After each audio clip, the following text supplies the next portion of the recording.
कृष्णन ने मुझे बताया था कि टीले की सुरंग के बाहर भी रात को 2 गोरीले पहरा देते हैं। यहाँ कुल गोरीलों की तादाद 12 ही थी, जिसमें से एक को मैंने हलाक कर दिया था। अब पीछे 11 रह गए थे। मैं झुककर टीले की तरफ बढ़ा। अगरचे मैंने तमिल तखरीबकारों ही की वर्दी पहन रखी थी, फिर भी मैं किसी किस्म का खतरा मोल लेना नहीं चाहता था, ना ही कोई ऐसी हरकत करना चाहता था कि किसी को मुझ पर शक पड़े। मैं टीले की तरफ चला जा रहा था। साधुओं वाले सफेद कपड़ों में मुझे अंधेरे में भी देखा जा सकता था, लेकिन खाकी वर्दी ने मुझे काफी हद तक अंधेरे में जज्ब कर लिया था। टीले की दीवार के साथ एक सिगरेट की रोशनी चमकी। मैं वहीं रुक गया और गौर से देखने लगा। अब 2 आदमियों के बातें करने की धीमी धीमी आवाज सुनाई देने लगी। अल्फाज मुझ तक नहीं पहुंच रहे थे। मैं समझ गया कि ये वो 2 गोरीले हैं जो सुरंग के बाहर पहरा दे रहे हैं। मुझे उनसे भी निपटना था। मेरे पास वक्त ज्यादा नहीं था, क्योंकि रात गुजरती चली जा रही थी। मैं किसी हद तक अपनी तमिल गोरीलों वाली वर्दी का फायदा उठा सकता था, मगर मुझे हर हालत में उनसे दूर रहना था। इसमें एक कबाहत भी थी। अगर वो मुझे देख लेते हैं तो मुझे ना भी पहचाने, लेकिन उन्हें ये जरूरी मालूम हो जाएगा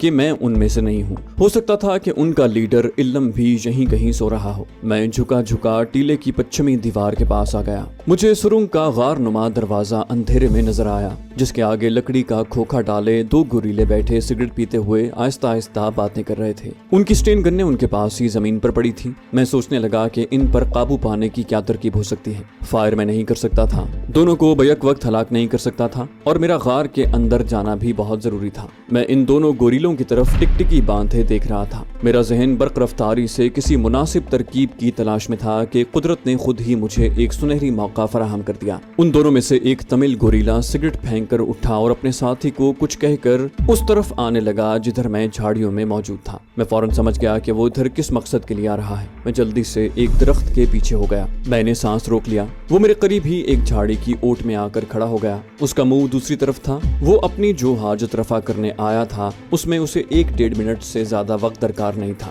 मैं दबे पांव उसके अकब की तरफ बढ़ा, फिर उसके करीब पहुंचा तो उसने कदमों की चाप सुनकर पलट कर देखा। उसने मुझे अपना साथी ही समझा और तमिल जबान में कहा, तुम अपनी पोस्ट से इधर क्यों आ गए हो? मैंने तमिल जबान में कहा, प्यास लगी थी। उसने मुंह दूसरी तरफ करके बटन बंद करते हुए कहा, वहीं वापस जाओ। ये उसकी जिंदगी का आखिरी जुमला था। उसके बाद उसकी गर्दन मेरे बाजू में एक लम्हे के लिए आई और दूसरे हाथ में मेरा पकड़ा हुआ चाकू उसकी शहरक काट चुका था। मैंने उसे वहीं फेंक दिया, क्योंकि उसकी गर्दन से खून का फवारा उबलने लगा था। उसकी गर्दन आधी से ज्यादा कट चुकी थी। वो लुढ़कता हुआ नशेब में जाकर एक गड्ढे में जा पड़ा। चाकू अभी तक मेरे हाथ में था। मुझे यकीन था कि अब उसकी आवाज बुलंद नहीं हो सकेगी, और ऐसा ही हुआ। गड्ढे में वो तड़प रहा होगा, मगर जिस हलक से उसकी आवाज निकलनी थी वो कट चुका था। चाकू को मैंने घास पर रगड़ कर पूंछा और तेजी से एक तरफ झुकाया। अब मुझे उसके साथी गोरीले का इंतजार था। उसने नीचे ही से आवाज दी कि ऊपर किससे बातें हो रही हैं। मैं खामोश रहा। मेरी निगाहें उस दूसरे गोरीले पर जमी हुई थीं।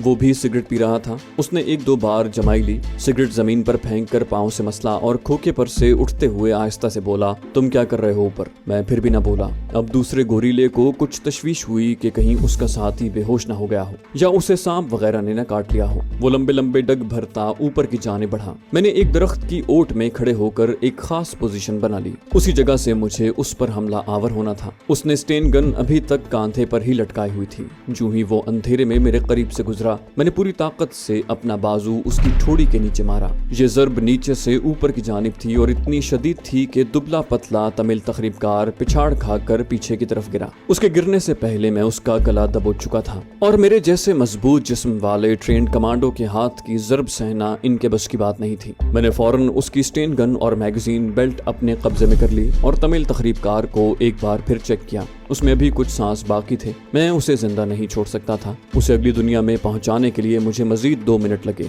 अब कम से कम सुरंग तक के लिए मेरा रास्ता साफ था। मैं ढलान उतर कर सुरंग के बाहर खोखे पर आकर बैठ गया। कम से कम 15-20 सेकंड के लिए वहां बैठना जरूरी था। उसके बाद मैं उठा और सुरंग में दाखिल हो गया। सुरंग में अंधेरा था। जरा आगे गया तो लालटेन की रोशनी में मुझे एक औरत इस हालत में दीवार के साथ दिखाई दी कि उसका सर नीचे झुका हुआ था, बाल माथे पर लहरा रहे थे, दोनों हाथ और पांव बंधे हुए थे, और वो एक बांस के साथ बंधी जमीन पर जैसे नीम बेहोशी की हालत में बैठी थी। मैं लपक कर उसके पास गया और उसका सर ऊपर उठाया। ये पोशाली के सिवा दूसरी कोई लड़की नहीं हो सकती थी। जर्दी माइल, गोरी रंगत, नाक ऊपर को उठी हुई, आंखें जरा छोटी छोटी। उसने आंखें बंद कर रखी थी। मैंने उसे हिलाते हुए कहा, पोशाली, मैं तुम्हें लेने आया हूँ। मैंने उसे अपना कोड वर्ड बताया। पोशाली ने आंखें खोलकर जैसे आलम ख्वाब में मेरी तरफ देखा। मैंने उसकी रस्सियां खोल दी और उसे कहा, जाने क्या प्लान को लेकर मैं तुम्हें यहाँ से निकालने आया हूँ, मेरे साथ चलो। मैंने जल्दी जल्दी उसे थोड़े बहुत हकायक से आगाह किया। आखिर वो एक ट्रेंड कमांडो लड़की थी, अगरचे उस पर बड़ा तशद्दुद हो चुका था, मगर आजाद होते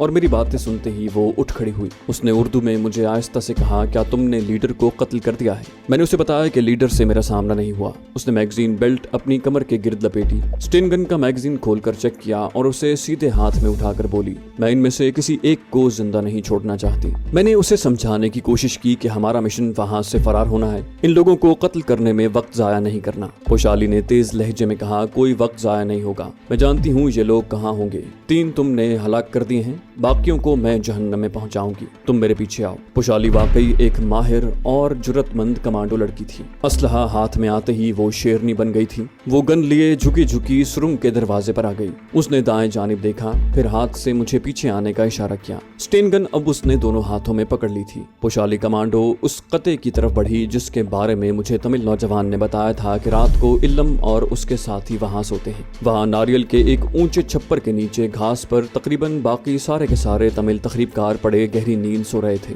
बांस के साथ लटकी हुई लालटेन की बत्ती इतनी नीचे थी कि रोशनी बमुश्किल बाहर निकल रही थी। पोशाली कमांडो ने जाते ही स्टेन गन का दस्ता अपने कूल्हे की हड्डी के साथ लगाया और ट्रिगर दबा दिया। उसकी गन की नाली से शोले और शरारे निकलने लगे। फायरिंग के धमाकों से सन्नाटे की सेज पर सोया हुआ जंगल लरज उठा। मैंने भी स्टेन गन से फायरिंग शुरू कर दी। सोए हुए तमिल तकरीबकारों में से एक दुबला पतला नाटे कद का तमिल उठकर एक तरफ को दौड़ा, लेकिन पोशाली कमांडो की एक बाड़ उसकी कमर को काटती हुई दरांती की तरह फिर गई और वो यूं गिरा जैसे किसी ने खीरे को दरमियान से काट दिया। 10 सेकंड के अंदर अंदर छप्पर के नीचे घास पर तमिल तकरीबकारों की लाशें उल्टी सीधी औंधी सिमटी हुई पड़ी थी। पोशाली ने गन कंधे से लटकाई और मुझे साथ लेकर वहां से बाहर निकली। मैंने उसे बताया कि रावनपली के मंदिर के पास मैंने एक जगह रिवॉल्वर और थैले में अपने कुछ रुपए दफन किए हुए हैं। रुपयों की हमें जरूरत थी। हम चढ़ाई चढ़कर हाथी वाले बुत के करीब से गुजरकर रावनपली वाले मंदिर की तरफ चलने लगे। मुझे यकीन नहीं आ रहा था कि मैं इस ताजिक मुसलमान कमांडो लड़की को दरिंदा सिफत तमिल तकरीबकारों की कैद से निकाल कर ले आया हूँ। पोशाली वाकई एक दलेर कमांडो लड़की थी।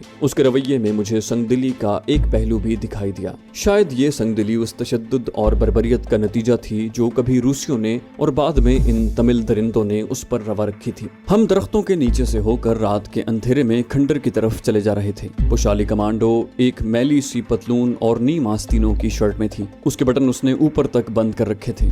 उसने मेरे सर की तरफ देखकर कहा, ये अपने सर पर तुमने जो तमिल गोरिलों वाला रुमाल बांध रखा है इसे फेंक दो, हमें ये कपड़े भी बदलने होंगे। रास्ते में मैंने उसे सारी ब्रीफिंग कर दी। बहुत कुछ उसे पहले ही मालूम था। जाने क्या प्लान के बारे में उसे हमारे एजेंट के जरिए पूरी तरह आगाह कर दिया गया था। इस एतबार से पोशाली हमारे मिशन से पूरी तरह बाखबर थी। रावनपली के मंदिर के पास पहुंचकर मैंने मिट्टी हटाकर रिवॉल्वर और रुपयों वाली थैली निकाली। उसमें 500 के करीब नोट थे। अब हम वापस जाफना के मजाफात वाले जंगल की तरफ चल पड़े। रात ने ढलना शुरू कर दिया था। आसमान पर सुबह सादिक की रोशनी का गुबार सा उड़ने लगा। हम उस इलाके के आखिरी जंगल यानी बांसों के जंगल में आए तो खुदा जाने कहां से एक भूरे रंग का रीछ हमारे सामने आकर रास्ता रोककर खड़ा हो गया। इससे पहले कि मैं कोई हरकत करता, पोशाली ने स्टेन गन सीधी की और ट्रिगर दबा दिया। जंगल एक बार फिर फायरिंग के धमाकों से गूंज उठा और रीछ छलनी होकर नीचे गिर पड़ा। पोशाली कमांडो के बरवक्त फैसला करने के जज्बे ने मुझे बहुत मुतासिर किया। ये लड़की हमारे मिशन के लिए मौजू तरीन थी।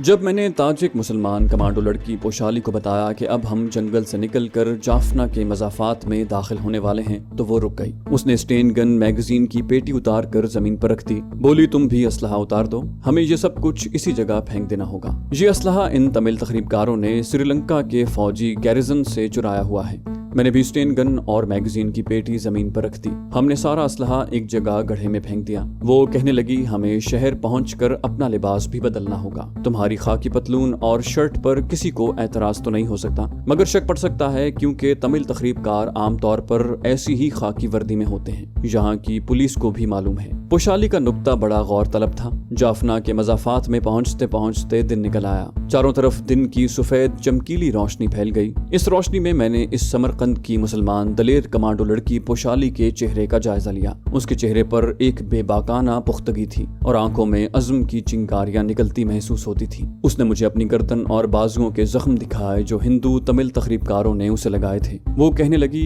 ये लोग अगरचे लंका के रहने वाले तमिल हैं, मगर उनकी हमदर्दियां भारत के तमिलों के साथ हैं और ये यहाँ के मुसलमानों के जानी दुश्मन हैं। मेरे सामने इन्होंने ट्रिंकोमाली के कई तमिल मुसलमानों का खून बहाया है। जाफना शहर की सड़क पर आकर हमने एक टैक्सी पकड़ी और दरमियाने दर्जे के एक होटल में आ गए। हमने वहाँ अपने आप को मियाँ बीवी जाहिर किया और कमरे में आकर बारी बारी गुस्ल किया, पेट भर कर नाश्ता किया। हम सारी रात के जागे हुए थे, मगर दोनों कमांडो थे और कमांडो कई रात जाग कर भी चाको चौबंद रहना जानता है। 10 बजे हमने जाफना की एक मार्केट में आकर अपने लिए एक नया जोड़ा कपड़ों का और बूट खरीदे। पोशाली ने सादी सी पतलून और शर्ट खरीदी। मैंने भी कमीज और पतलून ही खरीदी। होटल वापस आकर हमने नया लिबास पहन लिया और मैंने पोशाली से कहा कि वो कुछ देर आराम कर ले। मैं उसे कमरे में छोड़कर होटल की पहली मंजिल वाले कमरे में आकर चाय मंगवा कर पीने लगा।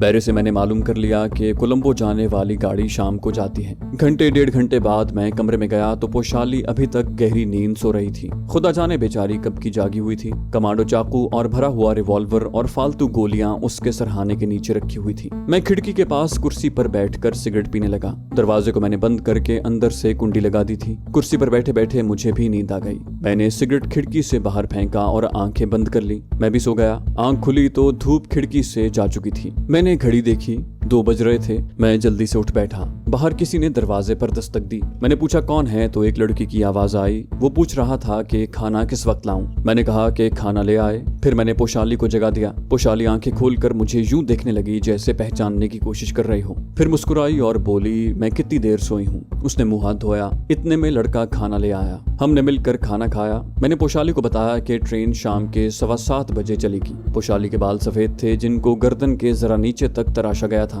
हम चाय पीते हुए बातें कर रहे थे। पोशाली ने मुझे हिंदू तमिल तखरीबकारों की कैद में गुजारे हुए हौलनाक दिनों के वाकयात सुनाए तो उसका चेहरा गुस्से से लाल भभूका हो गया। वो कह रही थी ये हिंदू तमिल तखरीबकार इंतहाई मुतासिब और दरिंदा सिफत लोग थे। इन्होंने मुझे ऐसी अजियतें दी कि मैं उन्हें कयामत तक नहीं भुला सकती। मैंने उन सब को हलाक कर दिया है, लेकिन मेरे दिल में अभी तक इंतकाम की आग भड़क रही है। वो चाय की प्याली हाथ में लिए खिड़की से बाहर नारियल के दरख्तों की लहराती हुई शाखों को देख रही थी। कहने लगी, इनके लीडर ने मुझसे ट्रैंकोमाली और कोलंबो के सिन्हाली मुसलमान ताजिरों के बारे में बहुत कुछ पूछना चाहा, मगर मैंने उन्हें कुछ न बताया। मैं अब नाउमीद हो गई थी और मौत का इंतजार कर रही थी कि अचानक तुम आ गए। अल्लाह ने तुम्हें मेरी मदद के लिए भेज दिया। उसके बाद हमने अपने अहम तरीन मिशन चाणक्य प्लान के बारे में बातें शुरू कर दी। पोशाली ने कहा, चाणक्य प्लान का ब्लूप्रिंट जिस गैर मुल्की सिफारत खाने के तहखाने में महफूज पड़ा है, वो अपनी सरगर्मियों और सिक्योरिटी में सारी दुनिया में मशहूर है। उसकी सीक्रेट सर्विस के आदमी अपने दुश्मन को दुनिया के किसी भी कोने में जाकर कत्ल कर देने की सलाहियत रखते हैं और ऐसा एक मुद्दत से किया जा रहा है। मैंने कहा, इन्हीं हकायक के पेश नजर चाणक्य प्लान के लिए तुमसे मदद और ताउन की दरखास्त की गई थी, क्योंकि एक तो तुम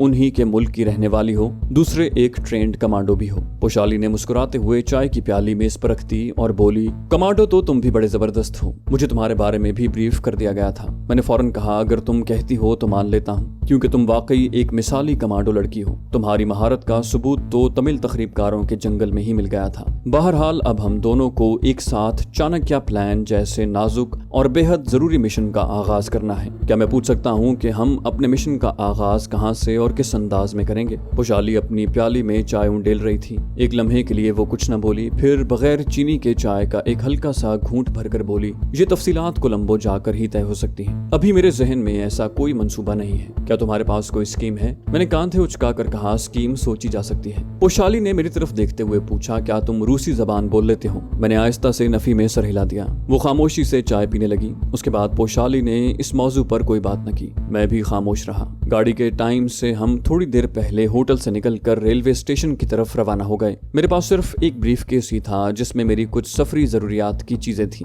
पोशाली ने मार्केट से एक थैला नुमा पर्स खरीद लिया, ये इसलिए कि वो एक नॉर्मल खातून नजर आए। रिवॉल्वर उस वक्त भी मेरी जेब में था और चाकू मैंने ब्रीफ केस में रखा हुआ था। इस इलाके में हमारी निगरानी का ज्यादा इम्कान नहीं था। शाम का अंधेरा शहर पर उतर रहा था और कई इमारतों में बत्तियां रोशन हो गई थी। मैंने कोलंबो तक सेकंड क्लास के 2 टिकट खरीदे। ट्रेन प्लेटफॉर्म पर तैयार खड़ी थी। हम सेकंड क्लास के एक ऐसे कूपे में जाकर बैठ गए जिसमें कुल 4 नशिस्तें थी। बाकी दोनों नशिस्तें खाली थी। ट्रेन ठीक वक्त पर कोलंबो की तरफ रवाना हो गई। सारी रात ट्रेन जंगलों में सफर करती रही। दूसरे दिन शाम को हमें कोलंबो पहुंचना था। दोपहर के वक्त ट्रेन एक स्टेशन पर खड़ी हुई तो हमारे कूपे में सेकंड क्लास का एक मुसाफिर सवार हो गया। ये नाटे कद का मगर गठे हुए मजबूत जिस्म का आदमी था। बनियान और पतलून में मलबूस था। सिवाय चमड़े के ब्रीफकेस के उसके पास कोई सामान नहीं था। उसने हमारी तरफ मुस्कुरा कर देखा और सिन्हाली में कुछ कहा। मैंने तमिल में कहा कि मैं भारत के सूबे तमिलनाडु का रहने वाला हूँ। ये मेरी बीवी रत्ना है। हम सिन्हाली नहीं जानते।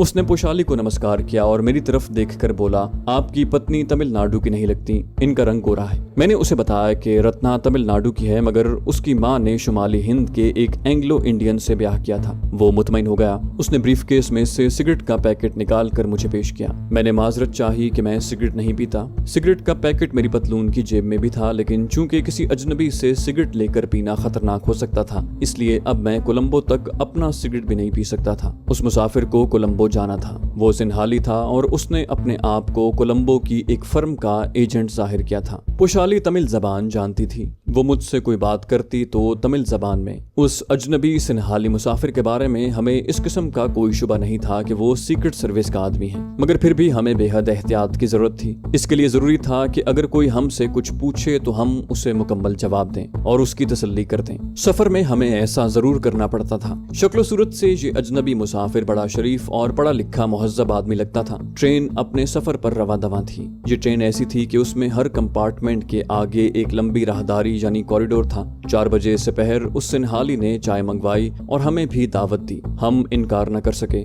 उसने अपना नाम पिंडारी बताया था। अपने बारे में मैंने उसे यही बताया कि हम दोनों मियाँ बीवी कोलंबो में चाय की एक कंपनी में मुलाजिमत करते हैं और वहीं रहते हैं। फिर शाम हो गई। कंपार्टमेंट की बत्तियां रोशन हो गईं। ट्रेन 2 घंटे बाद कोलंबो पहुंचने वाली थी। मैं और पोशाली बड़े मुतमईन थे। हमारा सफर खैरियत से कट गया था। ट्रेन एक जंगल में से गुजर रही थी। बाहर रात का अंधेरा फैल गया था। कॉरिडोर वाला दरवाजा बंद था। हमारा साथी पिंडारी अपनी सीट पर टेक लगाए अखबार पढ़ रहा था। मैंने महसूस किया कि वो कई बार अपनी कलाई पर बंधी हुई घड़ी पर वक्त देख चुका था। मैंने सोचा कि ट्रेन चूंकि कोलंबो पहुंचने वाली है इसलिए वक्त देख रहा होगा। पोशाली अपनी सीट पर नीम दराज थी। मैं उसके सामने वाली सीट पर दीवार से लगकर बैठा खिड़की में से बाहर अंधेरे को देख रहा था। हमारा साथी मुसाफिर पिंडारी उठकर बाथरूम में गया। फिर बाहर निकलकर कॉरिडोर का दरवाजा खोलकर उसने राहदारी में इधर उधर देखा और अपनी सीट पर आकर बैठ गया। मुझे उसकी हरकत कुछ मुश्तबा लगी मगर मैंने ज्यादा अहमियत न दी। ट्रेन बड़ी तेज रफ्तारी से चली जा रही थी। पोशाली सीधी होकर बैठ गई। उसने मेरी तरफ देखा।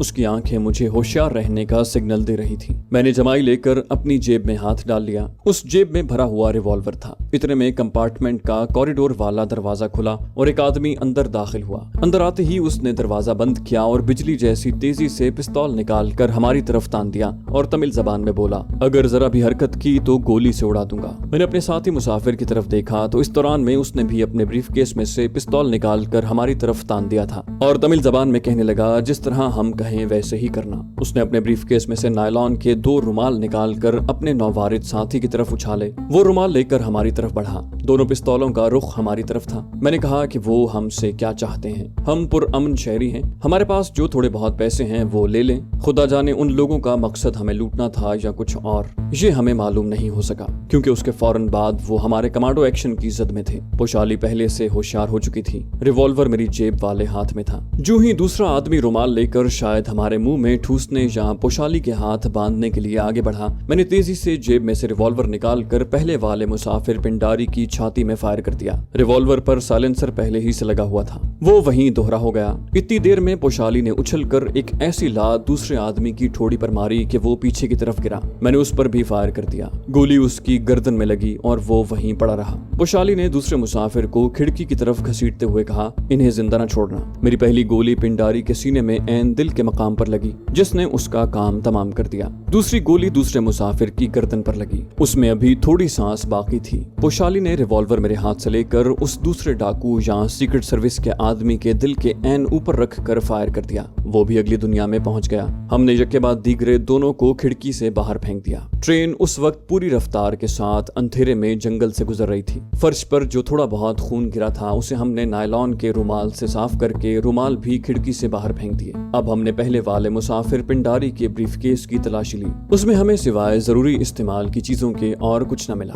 हमने ब्रीफकेस और उन दोनों के पिस्तौल भी खिड़की से बाहर उछाल दिए। उसके बाद हम अपनी अपनी निशिस्तों पर इस तरह सुकून के साथ बैठ गए जैसे कुछ हुआ ही ना हो। ट्रेन अब पूरी रफ्तार के साथ कोलंबो उड़ी जा रही थी। पोशाली ने कहा, तुम्हारे ख्याल में ये लोग कौन थे? मैं इन्हें सिर्फ डाकू समझने के लिए तैयार नहीं हूँ। मैंने कहा, अगर ये सीक्रेट सर्विस के आदमी थे तो इन्हें हमें बांधने की क्या जरूरत थी? पोशाली ने इस ख्याल का इजहार किया कि हो सकता है वो हमें अगवा करके ले जाना चाहते हों। ये भी मुमकिन है कि इनका तमिल तखरीबकारों के ग्रोह से कोई ताल्लुक हो। मैंने कहा, बहरहाल हमने इन्हें जहन्नम में भेज दिया है। अगर वाकई ये सीक्रेट सर्विस के आदमी थे तो हमें आगे बेहद एहतियात की जरूरत है, क्योंकि इसका मतलब ये है कि सीक्रेट सर्विस तुम्हारी सरगर्मियों से बाखबर है। मैंने उठकर कॉरिडोर में दाएं बाएं देखा। कॉरिडोर खाली था। मैंने दरवाजा बंद किया और पोशाली से कहा, यहाँ मेरी निगरानी का ज्यादा इम्कान नहीं है, क्योंकि लंका की हुकूमत मेरे ख्याल के मुताबिक मुझसे बाखबर नहीं है। ज्यादा इम्कान इस बात का है कि ये हिंदू तमिल तखरीबकारों की तंजीम के आदमी हो। उन्होंने तुम्हें पहचान लिया हो और अब ये तुम्हारे साथ मुझे भी अगवा करके ले जाना चाहते हो। ट्रेन की रफ्तार धीमी हो गई थी। कोलंबो शहर करीब आ रहा था। ये उसके मज़ाफात का कोई स्टेशन था। ट्रेन थोड़ी देर बाद रुक गई। हमें खदशा था कि कहीं हमारे कंपार्टमेंट में कोई मुसाफिर ना जाए। अगरचे वहाँ फर्श पर खून बज़ाहिर नजर नहीं आता था, मगर गौर से देखने पर वहाँ खून के 3 धब्बे दिखाई दे सकते थे। चूंकि कोलंबो करीब ही था, इसलिए मज़ाफात के कोई सेकंड क्लास का मुसाफिर हमारे डिब्बे में ना आया। ट्रेन 1 मिनट रुक कर फिर आगे रवाना हो गई। पोशाली बड़े इत्मीनान से खिड़की के करीब बैठी पिंडारी का खरीदा हुआ अखबार पढ़ रही थी। जिस तेजी और सफाकाना अंदाज में पोशाली ने मुझसे साइलेंसर वाला रिवॉल्वर लेकर दूसरे डाकू मुसाफिर के दिल में फायर किया था, उसने मुझे काफी मुतासिर किया। ये औरत या तो बड़ी सफाक और बेदर्द थी या फिर इंतहाई मुकम्मल और जुर्रतमंद कमांडो थी। वक्त और मसलहत का तकाजा यही था कि दूसरे मुसाफिर को भी मौत की नींद सुला दिया जाए। ये काम मुझे करना चाहिए था, मगर पोशाली कमांडो मुझ पर सबकत ले गई थी। तो दोस्तों, ये थी हमारी आज की एपिसोड। उम्मीद करते हैं आपको हमारी कहानी पसंद आई होगी। जाने से पहले इस वीडियो को लाइक कीजिए और शेयर करना मत भूलिए। कमेंट करके हमें बताइए कि आपको हमारी वीडियो कैसी लगी, और अगर अभी तक आपने इस चैनल को सब्सक्राइब नहीं किया तो इसे सब्सक्राइब कीजिए और बेल आइकन दबाकर ऑल नोटिफिकेशंस ऑन कर लीजिए।